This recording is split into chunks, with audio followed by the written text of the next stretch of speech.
Sveiki žiūrovai. Su Eduardu nutarėm pakalbėti apie... Kažką tai. Kai buvo rinkimai, aš toks kaip praktikuojantis krikščionis, vis klausdavo mane žmonės, ar jis krikščionis.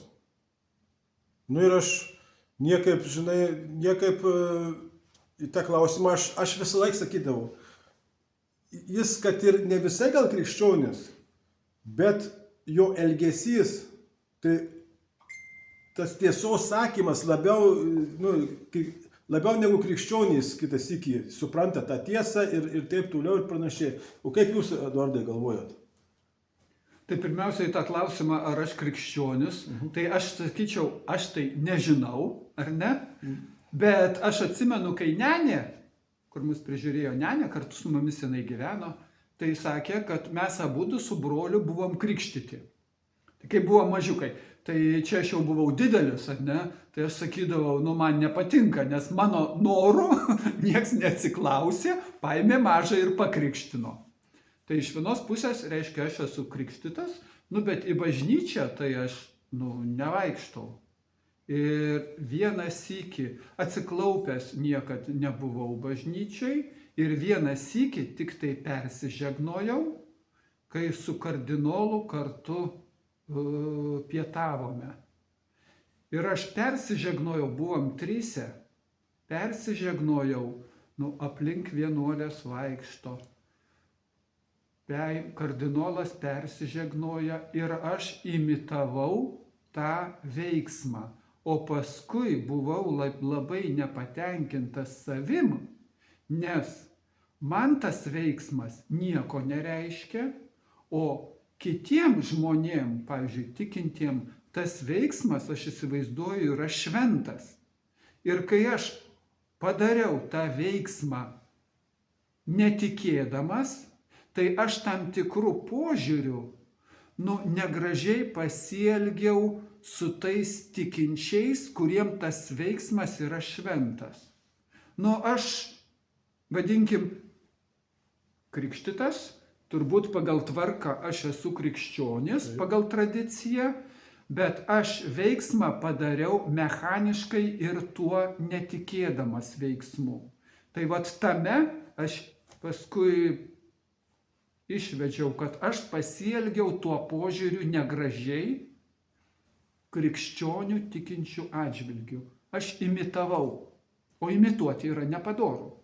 Reikia arba nuoširdžiai daryti, o jeigu nuoširdžiai nedarai, tai neapsimetinėk kitu. O aš apsimečiau, persižegnodamas. Pirmą kartą gyvenime ir vienintelį. Tai tokia mano patirtis. Žinokit, labai tikrai yra gerai, nes jūs neveidmainiaujat. Nes aš esu daug sutikusių krikščionių, kurie veidmainiauja. Labai stipriai veidmainiauja. Tai šitam kontekste aš vis prisimenu ir bažnyčios kunigai irgi sako apie labdarą parėmimą. Ir jie sako, reikia paremti, reikia paaukoti, nes galbūt ateityje ir jums bus sunku ir kiti jums irgi paaukos. Aš galvoju, Dieve, ką jie kalba. Jie bažnyčios tarnai, lyg tai sąmoningi ir net nesuvokia, kad šitokiais žodžiais jie parodo savo bedievystę. Jie parodo komerciją. Tu paaukojai ne iš geros širdies, o kaip komercinį, kaip biznio projektą, nes galbūt ateity kažkas tau paaukos. Čia taip pat kaip draudimas. Sumokėjau pinigus draudimui, bet ne dėl geros širdies, o tam, kad galbūt ateity naudą gaučiau. Tai visi žinom, kaip Jėzus iš bažnyčios vijo prekeivius. Tai bažnyčios tarnai net nesuvokia, kaip jie rodo savo bedievystę. Tai visi yra žmonės ir kai kurie žmonės bažnyčia kaip institucija, kai kurie žmonės tiesiog parodo, kad idėja Dievo, aš apie idėją kalbu, Dievo idėja gali būti, bet Dievo tarnai žemėje gali tą idėją ir diskredituoti kartais. Aš nesakau jokių būdų, kad visi, bet aš esu irgi girdėjęs įsireiškimų, kad apie Lietuvos bažnyčią, kad bedieviai jie, bedieviai. Ir tada vėl, ne iš gero gyvenimo, gi ta bažnyčia, krikščionis suskilo. Liuteris prikalė savo tezes prie durų, ne iš gero gyvenimo, o dėl veidmainysčių ir apgaudinėjimo, nesakysiu žodžio, ištvirkimo. Kai komercija, tu tik padaryk nusižengimą, paskui sumokėsi mūsų pinigėlius ir mes Dievo vardu tau atleisime. Ačiū, kad padarei nusižengimą, ačiū, kad sugriešinai. Tai tada Dievo ir nebelieka. Taip, nes kol tik gyvasis Dievas Jėzus Kristus į širdį neateina, tai faktiškai iš tikrųjų taip daug yra veidmainystės. Ir pavyzdžiui, aš kaip pasakyti, aš einu į bažnyčią, bet aš nežiūriu visai, kunigas nėra autoritetas. Man Kristus yra autoritetas. Aš tik tai, kad, pavyzdžiui, išpažinti per kunigą pasisakau. Bet man jis ne autoritetas. Ir aš nežiūriu, kad jis ir nuodėmingas ten, bet nes viskas man galioja, tie visi nuodėmių atleidimai, duonos tas laužimas, man viskas galioja. Aš visai nekreipiu dėmesį į kunigą. Čia irgi toks yra... Tai aš čia įsiterpsiu truputėlį, ar ne? Aš seniau irgi kartais vis pagalvodavau, ar ne? Tai aš vadinu tiesioginis bendravimas su Dievu yra svarbesnis ir nebūtina eiti į bažnyčią tam, kad paliudyti, kad tu esi tikintis ar kažkuo tai, bet čia apie tai, kas yra tikėjimas, gal atskirai dar pakalbėsim. Ir šiame kontekste tada vėl aš dar prisiminsiu kelis epizodus. Vienas iš jų, mano toks pažįstamas, nutempė mane ten, kur egzorcistas. Norėjau paklausti pas Valkauską, kad neužmiršau. Jo. Bet aš buvau vienas sykį. Bet irgi turėjau peržiūrėti. Ir dėl to ir pasakysiu, ar ne? Aš galvojau, kad ten iš medicinės pusės, taigi įdomu, ar ne, nesakė, ten visko būna. Tai nuvažiavau, Jėzau, tu mano, ir įkliuvau ten, ar 2 valandas ten buvo mišios ar ne mišios, ar ne. Jėzaus sėdėjau ir galvojau, ir papuoliau. Gerai, paskui jau žmonės eina prie jo, tas mano draugas sako, einam ir mes, kad jis ten rankas pridėtų. Gerai, ir man įdomu, gerai, jau atvažiavau, jau tiek laiko sėdėjau, ir jisai, tas mano draugas, sako, pažįstamas, sako, persižegnok būtinai. Nesakau, aš tyliai sakau, nesižegnosiu. Mes einam artyn, jisai sako, persižegnok. Ne, jau visai arti prie jo priėjom, mano draugas tas sako, persižegnok. Ir tada kunigas sako tam mano draugui, kai mes praktiškai 3, sako, tu nustok, jis galbūt daugiau tikintis negu tu. Pasakė tokią frazę, paskui palaikė rankas, karštis nuo jo rankos ten ėjo, sakė, ten viskas su juo tvarkoj. Kitas dar ten, gal dar daugiau pažiūrėkite. Nesakė, su juo viskas tvarkoj. Tai vieną, noriu dabar tą įsireiškimą, jis gal daugiau tikintis negu tu, nors tas ir žegnojasi ir rodo išorinius požymius to tikėjimo išorinio, o viduj kaip yra, tai yra klausimas. Ir dabar dar apie kitas aspektas visiškai kitoks yra, kur apie tą yra Dievas ar nėra. Aš nežinau, ar jisai yra ar ne. Mokslo požiūriu mes žinome tai, ką galima įrodyti, patvirtinti, pakartoti. Tai mes žinome. Mokslo žinios paremtos žinojimu, nes patvirtinimas yra. Ar yra Dievas ar ne, mes nežinome. Mes galime tik tai tikėti. O tikėjimas yra pasirinkimas. Pasirenku tikėti, pasirenku netikėti. Tai galiu tikėti, kad yra, Galiu netikėti. Ir tada dar paminėsiu fizikas. Hawkingas toks. Amžinatilsį jau numirė ten vežimėlyje, invalido, jisai buvo Anglijoje, važinėjo. Labai protingas žmogus. Jisai gražiai įsireiškęs yra, kad Dievas reikalingas žmonėms, kurie bijo tamsos.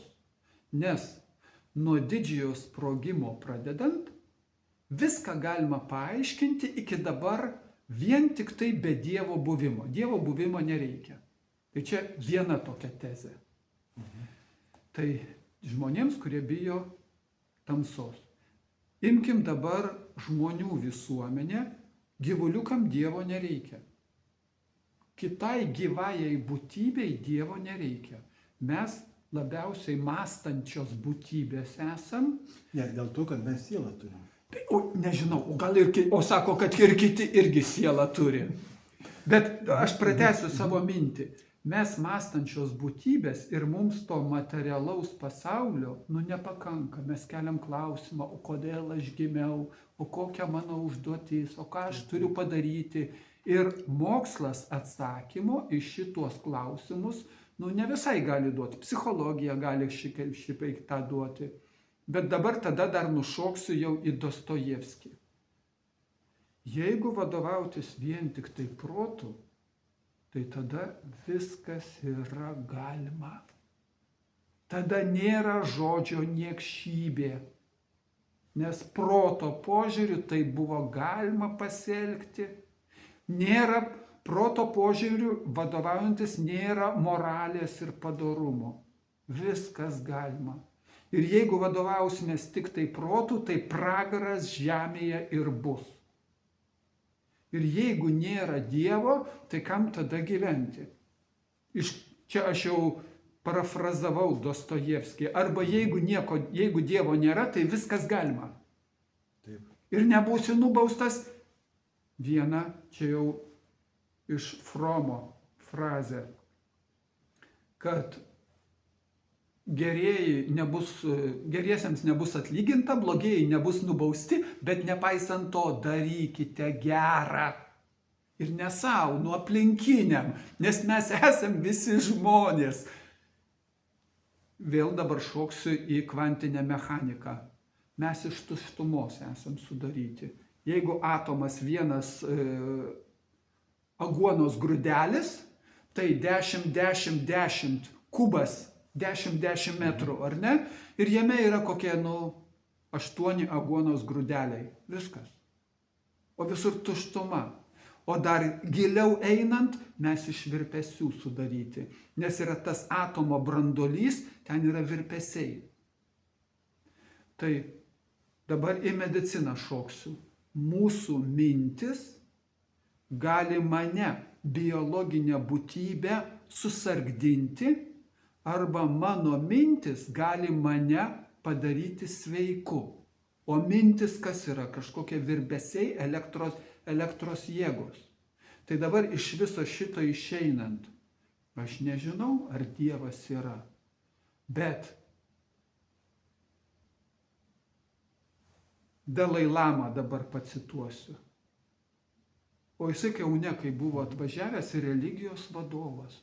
Religijos visos šakos, didelės pasaulinės religijos vadovas, kuris pasakė labai gražią tiesą, kad religija tai yra priemonė pereiti per gyvenimą, kuri palengvina tau ėjimą gyvenimo keliu su būtinybė arba su siekiu išlikti padoriu žmogum, padaryti aplinkiniam gero.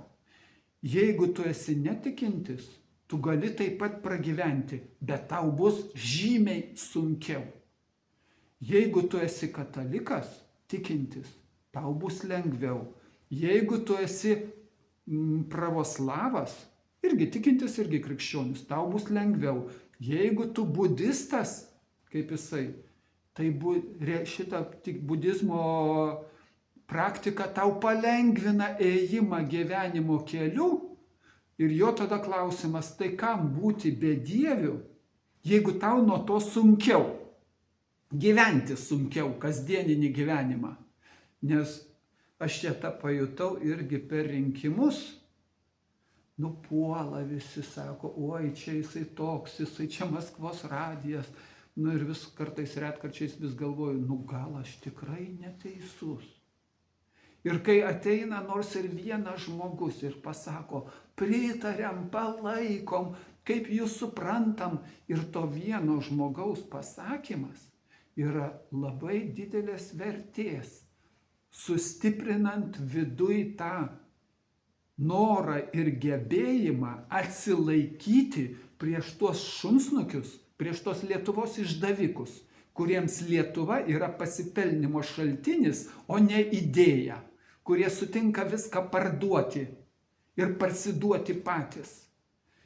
Nes šito palaikymo net vieno žmogaus yra mūsų gyvenimo kelyje einant labai prireikia. Dar būna irgi tam tikri etapai. Tai pabaigsiu arba vėl pradėsiu tuo, pradžiai buvo žodis. Pradžiai buvo žodis. O jeigu mes to žodžio negirdim, nemokam, tai mes nepasiekėm. Natūralu, mes dar to išsivystymo arba sugebėjimo tapti žmogumi šito laiptelio neužlipome. Ir šitam kontekste vėl kaltas ar nekaltas. Kaltės yra ar 7 ar net 9 sąvokos kaltės. Tai aš ne veltui Lietuvos žmonių iš tikrųjų atsiprašiau. Rusakalbių, lenkiškai kalbančių, kurie lietuviškai moka, bet iš esmės lenkiškai kalba, ir lietuvių didelės, kelių 100 tūkstančių, 100 tūkstančių žmonių lietuvių irgi atsiprašiau, kuriuos po balsavimo niekino Lietuvos valdžia. Aš atsiprašiau už tą lietuvių valdžią, mūsų lietuvių išrinktą valdžią, kuri juos niekina, nes mano pastangų buvo nepakankama, kad to niekinimo nebūtų. Tai čia irgi mano kaltė. Tai aš kalbu apie tai, kad kaltės yra sąvokos, yra labai įvairios ir plačios. Kiek tu sugebi suvokti. Grįšiu atgal, atsakomybės klausimas. Negalima reikalauti atsakomybės iš vilko, kad jis elgtųsi taip, kaip ėriukas elgėsi. Negalima, ten tu pats neteisus, norėdamas, kad vilkas elgtųsi kitaip. Tai atsakomybės klausimas yra. Aš dabar kalbu apie vadinamąją inteligentiją Lietuvos, nes toks žodis tiesiog yra. Tai tam tikra dalis jų suvokia, kas vyksta Lietuvoje. Suvokia, kaip mus prievartauja, mus Lietuvos žmonės, bet jie tyli, nes ne mano reikalas. Tai kai tu nesuvoki šito ir todėl tyli, tai yra viena situacija. O kai tu suvoki ir tyli, tai tu tampi bendrininkas šitos blogio jėgos. Aš vadindavau sistemą, šitos sistemos, šitos velnio ašies Lietuvoje esančios. Tu tampi sudėtinė dalimi, nes tu suvoki ir tyli, nes galbūt man bus nuo to blogiau. Aš čia kaip pavyzdį tik tai vėl priminsiu nacionalinio susivienijimo. Už Lietuvą, už Lietuvą. Ir kai jie pasakė, kad moralinėmis vertybėmis jie prekiauja, tai aš tada ir parašiau raštą, kad aš prašau išbraukti mane iš savo sąrašo. Ir čia buvo kontekstas dėl Venckienės. Venckienė teisinę sistemą prievartavo tiesiogiai. Ir jie taryboje svarstė šitą klausimą, o mano noras pasisakykite. Naujai susikūrusi partija.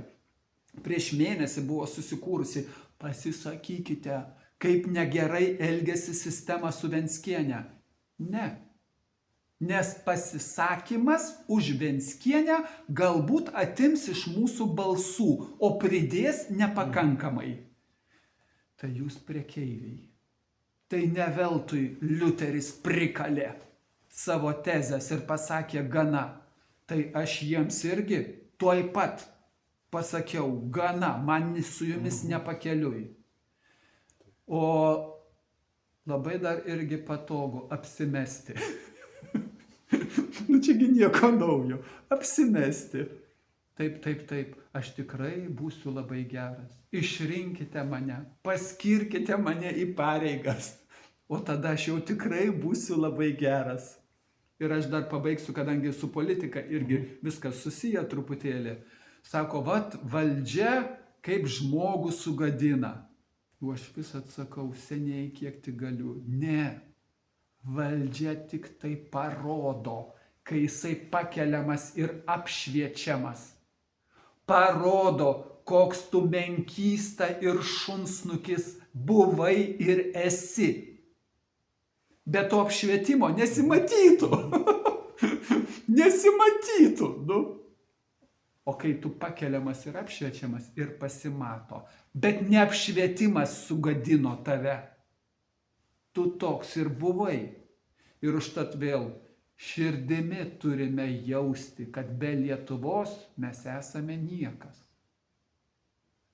Vieni jaučia, bet jeigu jie tyli, jie neparodo savo pozicijos. Tai reiškia, jūs prisidedat prie tų, kurie tą Lietuvą naikina. Bet žmogus nori būti nekaltas, nes psichologiškai suprasti, kad tu esi kaltas, yra sunku. Bet nėra kito kelio. Kaltės prasmė ir yra, klaidos prasmė ir yra tame, kad padarei klaidą. Tada suvokiai, kad padarei klaidą. Reiškia, tu pakilai aukštyn savo žmogiškumo vystymėse. Pakilai aukštyn, nes jau nebekartosi ateity tos klaidos. O jeigu tu padarei klaidą, bet nesuvokiai, tai reiškia, tai nebuvo klaida. Nes klaidos apibrėžimas yra kitos. Tiesiog tu dar nepajėgi suvokti, ką tu padarei. Ir šiandien paskelbė, kaip tik per daug jau kalbu, šiandien paskelbė apie raštingumo lygį Lietuvoje. Siaubas. Siaubas. Du niuansai. Per 10 metų, prieš dabar 22-23 čia berods ir apie 13 ar 14 metais prieš tai buvo dar. Per 10 metų mūsų raštingumo lygis pablogėjo ir mes atrodom, ir tada atrodėm, ir dabar dar labiau atrodom vieni blogiausių Europoje. Ir raštingumas perskaityti tekstą ir suvokti, kas ten parašyta, 38% Lietuvos žmonių suvokia viską tik labai primityviai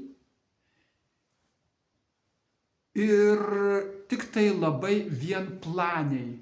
Nu, kad 2 kart 2 4, tai šitas liktai, čia aš nors matematikos pavyzdį, bet suvokimo lygį. Nu, tai čia liktai ir aišku. O jeigu kas sudėtingiau, žmogus suvokti jau nebegali. Ir 38% visai primityviam suvokimo lygį. Ir kur ten pagal jų skales, kur jau aukštos raštingumo lygis, tai Lietuvoje tik tai 4-5% tokių žmonių. Matematinio suvokimo lygis elementarius veiksmus atlikti moka, o truputėlį daugiau, tai 36% nesugeba atlikti. Ir problemų sprendimo būdas. Tai čia iš vis košmaras. 46% Lietuvos gyventojų yra jų suvokimas, moka išspręsti problemą. Pačiam žemiausiam lygiai 46%. Jokių daugiaplanių problemų jie išspręsti nesugeba. 1% tik tai sugeba. Tai aš dabar grįšiu.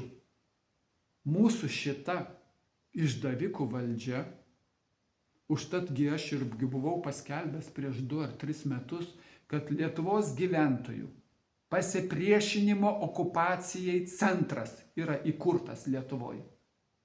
Pasipriešinimo okupacijai centras. Nes mus okupavo savi išdavikai. Tiem, kuriem nieko švento nėra. Nes Dievas šventas, galima sakyti, bet ir Lietuva kaip idėja, jinai irgi šventa. Jeigu jinai nešventa, tai mūsų nebelieka. Ir mūsų valstybės nebelieka. O man kažkodėl dėl to širdis skauda, kad mūsų gali nelikti. Ir mes neturime Lietuvoj daigų, kurie pasakytų, aš nematau tų daigų, kurie pasakytų, kad išaugs ateities Lietuva. Aš matau tik tai naikinamus daigus. Ir tai jau 30 metų daroma. Tai grįšiu atgal. Mūsų švietimo sistemą reikia sunaikinti ir masių informavimo priemonės reikia, kad užsienio agentai būtų. Viskas. Tautos nebelieka. Tai aš noriu tikėti. Va čia jau grynas tikėjimas. Tai, ką aš dabar jums pasakoju, iš esmės nuo TSRS laikų man nieko naujo. Kai ten įėjau aš į rinkimus tam, kad pasakyčiau garsiai tai, kas buvo draudžiama pasakyti. Čia kaip Tomkus pas save Respublikoje, kur parašė, kad virtuviai retkarčiais pas save kavą gerdami apie tai pakalbam, bet jau jokių būdų neviešai. Pabudinti. Pabudome ir kelkimės. Skelbti Evangeliją. Taip, ir užtat aš šičia iš tikrųjų sąmoningai galvojau, iš bažnyčios žodį Evangelija aš noriu atimti. Nes Evangelija yra geroji žinia. Galima, ir tada va čia jau apie tikėjimą, jau grinai. Galima viską pasiekti. Galima viską pasiekti. Ir labai nesunkiai. Reikia tik patikėti. Vygantai, jūs patikėsite, kad nuo jūsų sprendimo Lietuvos ateitis priklauso. Aš patikėsiu, milijonas žmonių tuo patikės, viskas. Ir viskas įvyko.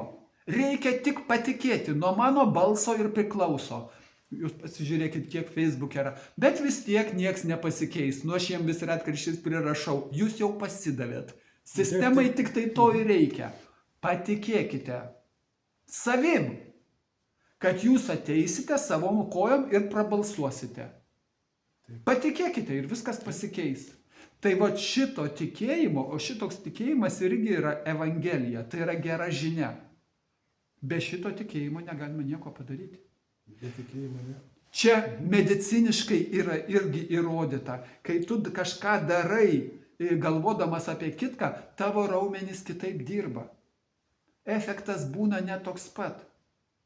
Tai mano noras skelbti žinią, kad Lietuva yra ir gali būti laisva ir nepriklausoma. Ir mes abudu kartu, ir jūs visi, šeimininkai mes esam. Ne vergai, ne tarnai, o šeimininkai Lietuvos, kurie suvokia savo atsakomybę už Lietuvą. Atsakomybę didelę už ateities kartas Lietuvos. Kad joms būtų paruošta Lietuva ateities kartom. Suvokia grėsmes ir laisvę mes giname, nes nenorime kitų prievartos ir valios, kad už mus nuspręstų, kad mums lieptų. Nes aš nesu tarnas jų tų didesnių sistemų ir jėgų. Laisvo žmogaus galima nužudyti fiziškai, bet laisvės idėjos nužudyti negalima. Arba tikėjimo. Ir tikėjimo taip pat tuo pačiu tikėjimo irgi negalima. Tai aš linkiu tą prasme Tuo mes būti stiprus, kai kurie tikintys, taip tuo ir stiprus, kai idėja tikim. Bet aš ir linkiu šitam kontekste, jūsų nereikia įtikinėti, aš linkiu visiems Lietuvos žmonėm būti, arba būti žodis ne visai, būti tai reiškia jau esi, tapti tikinčiais. Taip. Kad nuo mūsų viskas priklauso. Ir mes vadovaudamiesi tom dieviškom jėgom, kurias mes esam apdovanoti, nes mes galim pasirinkti, galim ateiti ir prabalsuoti. Aš nesakau ginklu nuversti šitos išdavikus. Mes galim, mums Dievas ir gamta suteikia teisę ateiti ir pareikšti savo valią ir parodyti savo poziciją. Bet norint parodyti poziciją, reikia ją suvokti, norint suvokti, reikia švietimo ir reikia informacinių priemonių. Tai nepaisant visko, linkiu visiems tikėti ir savimi, ir ateitimi. Kas nori, gali ir Jėzum tikėti.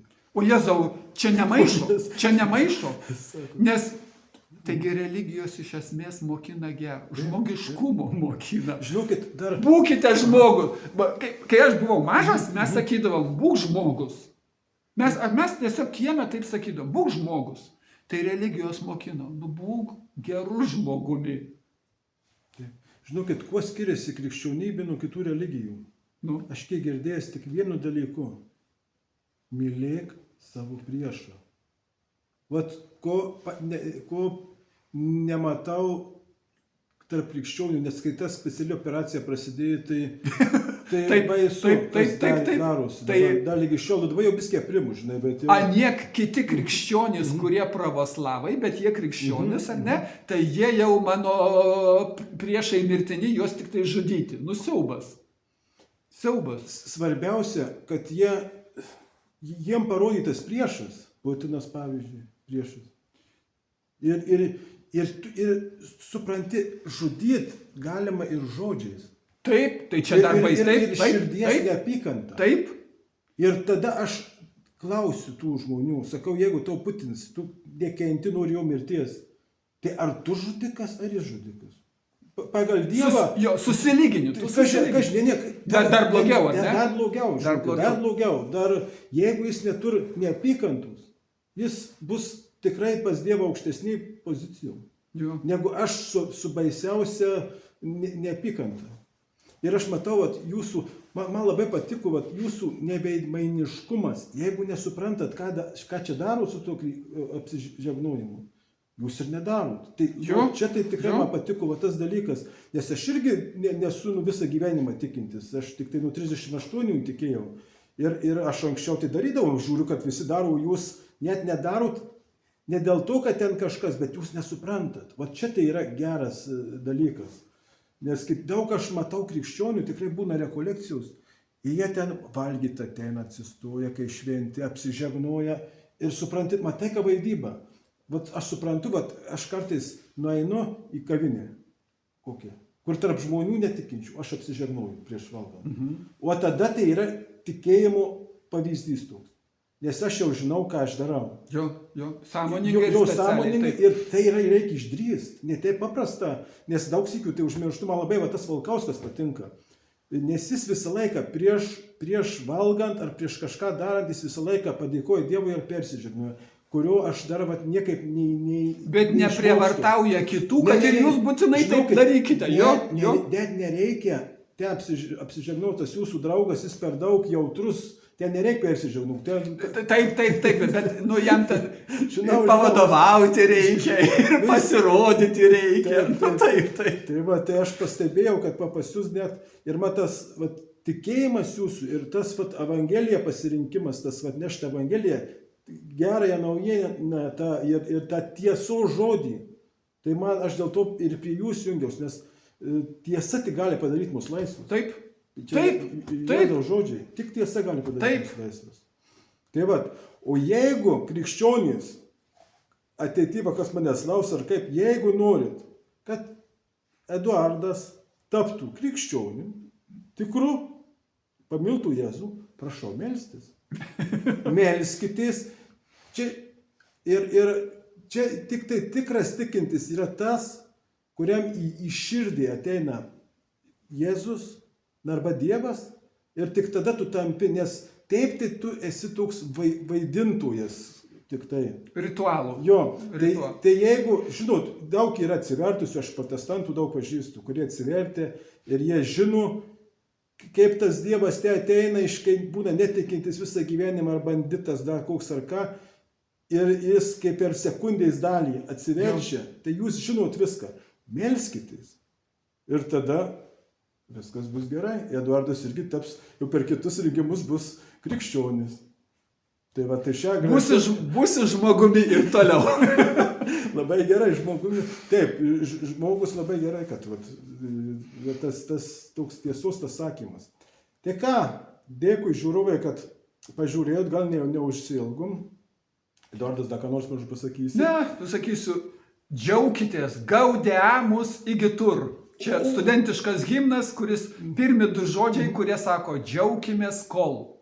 Taip. O paskui juvenes dum sumus, kol mus nepriglaus. Bet džiaukimės, nes kol mes esam gyvi, mums suteikta galimybė keistis ir keisti pasaulį. Nu tai nuostabios galimybės. Ačiū Dievui, kad mes turim tokias galimybės. Dirbkime, naudokimės galimybėmis. Tobulėkime. Ačiū Jums. Amen, pritariu. Sudėjau iki kito karto.